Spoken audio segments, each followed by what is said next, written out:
qual é que é a beleza da matemática? Porque isso foi a nossa introdução. Eu disse, se tu me convencer que existe essa beleza, talvez tenha mais gente que não veja essa beleza e que tu pode nos ajudar a ver. Eu acho que assim, o encantamento da matemática, eu até costumo brincar que quando eu vou entrevistar um professor, a primeira coisa que eu faço é quando eu pergunto a ele sobre a disciplina que ele dá. E eu gosto de ver o brilho nos olhos. Eu sempre falo isso, assim, a matemática, toda vez que eu falo dela, meus olhos ressaltam, assim, né? A luminosidade vem para fora, quase como vagalumes, como diz a Martinha. Eu acho que a matemática, ela encanta pela possibilidade do desafio, pela possibilidade de te desconcertar. Tudo que me tira do lugar me encanta. E eu acho que é esse o prazer que eu acho que a matemática tem, né? Que às vezes, do nada, você tá ali travado numa situação, embolada numa situação, e que daqui a pouco você fala, o caminho é esse, caramba, como é que eu não pensei nisso antes? E a possibilidade, por incrível que pareça, ela não é uma disciplina fechada, ela não é um caminho de mão única. E eu gosto muito disso, eu gosto muito dessa possibilidade de diferentes estratégias, da gente estar numa mesma situação e cada um pensar uma possibilidade diferente, poder trocar e poder repensar o seu modo de agir e vai e volta. Então, assim, eu acho que é isso que a matemática traz de encantador. Embora eu não compreenda tão bem, é isso do meu encanto, assim, e eu já vou falar, a minha brincadeira é essa, assim, porque eu digo que nunca aprendi a gostar de matemática na escola formal, eu estudei farmácia e bioquímica, e eu juro que uma das grandes coisas que me motivou a estudar no vestibular, que eu disse, quando eu passar no vestibular, eu nunca mais vou estudar matemática na vida. E a coisa que me aconteceu na fila, eu estudei na UFS, na Federal de Santa Catarina, na fila dos calouros, sabe? Tu tinha que escolher as disciplinas, e a disciplina número 1 obrigatória era matemática do 3º grau. E ainda não foi quando eu aprendi a gostar. E hoje, muitos anos depois, eu vejo essa beleza que tu está me falando e sinto uma lástima de eu não ter aprendido a gostar antes, porque certamente teria um outro caminho. E para ti, Marta, qual é que é a beleza da língua portuguesa, do português e da literatura? Mas para ti, onde é que está essa beleza? Olha, a primeira coisa é que talvez a linguagem, no sentido mais estrito que a gente possa imaginar, a linguagem é uma faculdade de todos, obviamente, todos os viventes, etc. Mas a coisa que eu acho mais incrível na questão da língua, da linguagem, é esse fato de que você se afirma, você se reconhece, na verdade, como um sujeito, né? É pela língua que você se torna um indivíduo, que você se torna um sujeito. E é pela língua que você faz uma das artes mais incríveis, que é a literatura. Então, se a língua ela estabelece comunicação, se ela estabelece elos, conexões, estabelece relações no mundo, por outro lado, é essa mesma língua que, quando elevada a um estágio mais, vou chamar aqui incorretamente, mas um estágio mais elevado, mais superior que é o da poesia, essa língua é capaz, na verdade, de tornar existente aquilo que não existe. Dizendo de outro modo, a literatura cria realidade, a literatura cria mundos, a literatura faz você, inclusive, ter uma experiência radical de ser outro imaginariamente. Não vou tão já declarar o meu amor à literatura como eu tenho, porque eu seria já um convencido, mas eu vou fazer bem o papel do advogado do diabo, né? E vou voltar nele primeiro com a Adriana. Se é assim tão bonito e te encanta, por que as pessoas não gostam de matemática? Eu, quando era um menino lá no interior do Rio Grande do Sul, detestava matemática. Por quê? Por que os estudantes de hoje, ou boa parte deles, não gostam dessa disciplina? Se você se interessa por esse papo do podcast, tenho certeza que você vai adorar o livro Tudo Faz Sentido, conectando os pontos entre arte, ciência e inovação.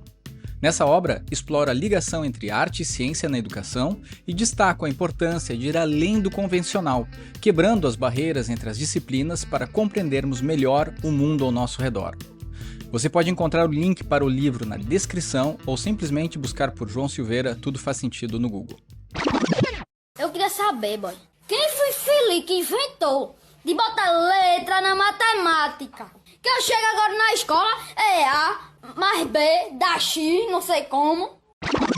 Qual é que é a barreira que tem aí? Eu acho que, historicamente, o processo de formação já da disciplina, eu me lembro que eu tinha professores, eu me formei há muitos anos, e eu ouvia professores falando que matemática era para poucos. E aquilo exatamente, assim, me doía o coração, porque eu nunca tive, assim, facilidade em aprender matemática, e eu acho até que a matemática, inclusive, quando você falou que ela era o seu primeiro cursa, porque assim, a matemática, eu acho que ela abre fronteiras, eu acho que ela derruba muros, eu acho que quem tem o pensamento matemático, o pensamento lógico, isso realmente ajuda muita coisa, te traz versatilidade, te traz rapidez no raciocínio, enfim. Mas a formação da matemática é uma formação árdua. E parece que isso se repete, assim, os professores vão repetindo papéis dos seus professores, né? Eu tive o grande prazer de quando me formei, a minha primeira experiência foi numa escola construtivista. E aquilo me abriu o chão, né? Eu conheci Vygotsky, Piaget, todos esses, ou seja, desde 95 que eu trabalho a matemática desse jeito, e você vê o outro abrir o pensamento, sorrir, e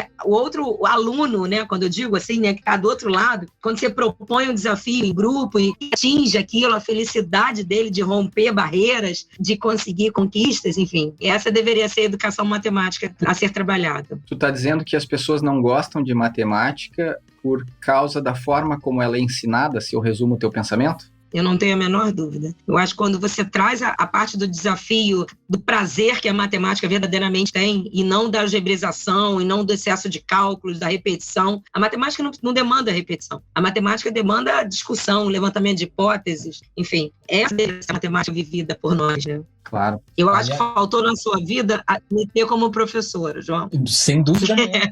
Sem dúvida nenhuma. E eu digo mais, assim, uma das palavras, não posso dizer da moda, porque já faz alguns anos que a gente fala isso no meio da educação, que eu vejo completamente ligado ao que tu está falando, que é a tal da gamificação, né, dos desafios e tudo mais. Há alguns anos é colocado como uma estratégia pedagógica, a qual eu acho bastante valorosa e importante. Me parece ser bem ligada com os princípios que tu está falando, que me parece, se eu não me engano, em muitos casos, não apropriados pelos professores de matemática, que ficam mais apegados, então, se é o que tu está me dizendo, a um conteúdo ou uma forma mais, vamos dizer, maçante, que não abre para esse outro lado.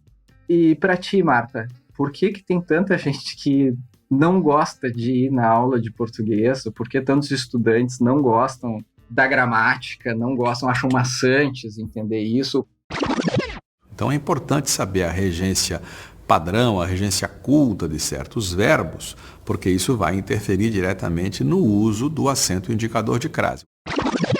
Qual é o problema por trás disso? Primeiro porque essa gramática ensinada nas escolas é uma gramática que não é a que reflete aquilo que o Manuel Bandeira chamou de português gostoso do Brasil. Português gostoso, onde as pessoas, ao invés de falarem amendoim, falam amendoim, enfim, ou faz coisas como, ela quer se amostrar, que são registros, na verdade, super usuais, super populares. Então, a gente tem um corte aí no ensino de gramática muito distanciado do português vivido, falado, experimentado. No caso da literatura, que é um outro problema também, você tem sujeito que lê, mas quando vai fazer aula de literatura na escola, ele não tem condição de ter aula de literatura muitas vezes, porque o que vai acontecer ali é a substituição de qualquer relação de fruição, de prazer, por uma relação de disciplinarização da literatura. Então, você tem, assim, literalmente um caldeirão explosivo, né? Uma língua, ou um ensino de língua, que não está perto desse falar gostoso e, ao mesmo tempo, que possa dizer para esse menino o tempo inteiro, existe o falar gostoso, mas existe um falar também que, quando é escrito, vai precisar se submeter a uma certa roupa. Não é feito a roupa que a gente usa. Eu não vou andar no aterro de smoking. Então, se eu estou diante de um juiz, eu vou ter que falar de um outro jeito, a língua vai se comportar de um outro jeito. Tem algo de uma mobilidade que me parece que a escola não faz muito bem essa travessia. E no caso da literatura é uma tristeza. É uma tristeza que a gente, primeiro, só leia autores canônicos, os leia muito mal, e o pior, não leia os vivos, né? Os autores vivos, os escritores vivos, parece que pesa sobre eles uma espécie de lei. Deixa essa gente morrer para que depois a gente volte a visitar a obra. Então, tem um cruzamento complicado. Língua e literatura estão reféns de uma maluquice, de uma gramatiquice totalmente louca, e do outro lado, de uma supressão muito grande da relação de formação de leitura efetivamente, né? Se eu resumo, então, o que tu acabou de dizer é bastante ligado com o mesmo problema que a Adriana diagnosticou, aponta na matemática. E eu tô louco para conversar, vocês sabem, esse o primeiro episódio que a gente está gravando juntos. Eu tô louco para conversar com os outros professores, para ouvir os problemas deles e a opinião deles sobre outras disciplinas, porque me parece que o problema é o mesmo, né, Marta? A gente tem um problema de a forma como ensina.